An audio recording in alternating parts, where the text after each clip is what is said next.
That level stroke, what that is doing is it's lining, I have my D-loop, it is lining my D-loop up vertically. If I drop my rod tip as I go back, my D-loop's going to get flat, the bottom of the D-loop's going to all become anchor. If I go up in the air with my stroke, my apex of my D-loop's going to be up so high, it's going to pull the anchor out of the water. You guys, any questions on that? You guys understand that?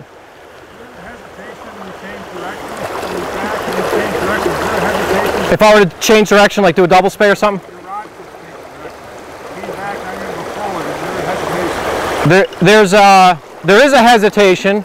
While you're hesitating, you're lifting. Is that what you mean? Yeah. When you hesitate, you got to lift. And that's key. If I just come back and I stop right there, you see how a lot more the anchor kind of peeled out of the water? By lifting, it helps to elevate the back of the D-loop. You see how the anchor was very quiet? Very little line in the water. That's ideally what you want. It's continuous. Yeah. It's lift, sweep, lift again, and cast. If I did a double spey, there's no lift. I set the anchor first. It's back, lift again, and out. Or not again, but lift.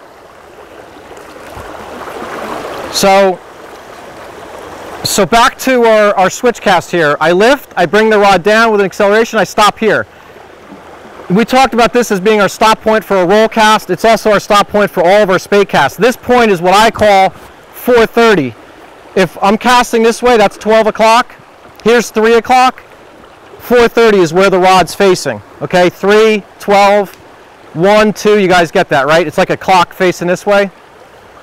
That's where you got to stop. You want your D-loop to go to where? 6 o'clock, right? 6 o'clock is opposite of 12 o'clock. So I just look at, if I'm going to cast this way, that becomes 12 o'clock. 12 o'clock, 3 o'clock, you guys would be 4:30 right now, okay? So if you watch where I stop my rod on my double spey here,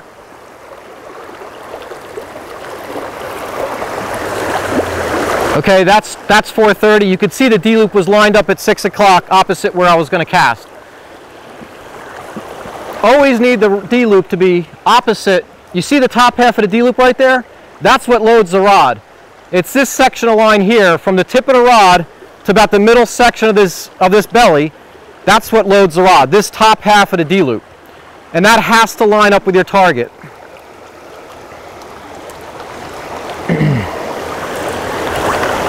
So when I lift, I sweep, you can see that top half. You see how that top half is directly behind the rod tip opposite of where I was going to cast. That's what you need. So there's 3 things you want to think about casting that'll really help you. Short, level, acceleration. Short, level, acceleration. If you can remember those 3 things for your backstroke, it'll really help you. Short meaning don't bring the rod back probably as far as you think you need to. Level meaning keep the rod level. Acceleration meaning accelerate the rod tip. If you do those 3 things, you should get a good back cast. And then from there, again, like we were just explaining, you need the lift. Short level acceleration to a lift and a forward cast. So I'll just run through a couple casts. It really doesn't matter what cast I do. You'll notice that when I actually do, I'm going to do what's called a spiral roll right now. I'm going to spiral the rod to get the line moving, but when I do my final part of the spiral into my D-loop, you're going to notice my rod's going to track level and short. So it's going to be the same basic stroke. It's going to be level and short.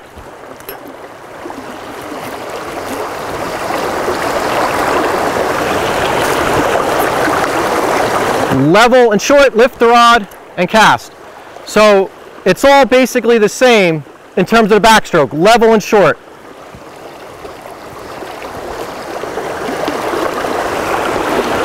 Does anybody have any questions on anything so far?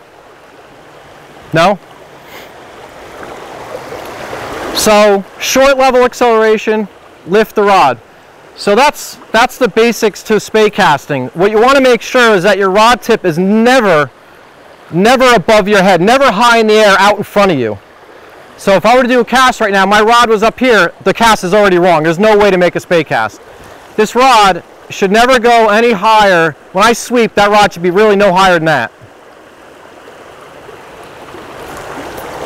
Again, if I'm up here, I can't get on top of that to get an anchor and get a D-loop. I can keep the rod really low. as long as I lift it. Keep it low. As long as I lift, I'm fine.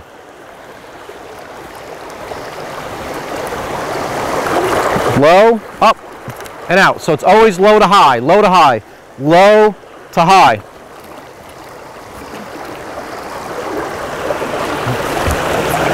So if you get it, it's good to start with a roll cast as you practice. I would definitely recommend starting with a roll cast. Get in the habit of tracking the rod like this, stopping it there, lifting to a firing position, and rolling it out. Back, up, and out. Switch cast, level, you can see it's all the same. Low, elevate the rod and cast.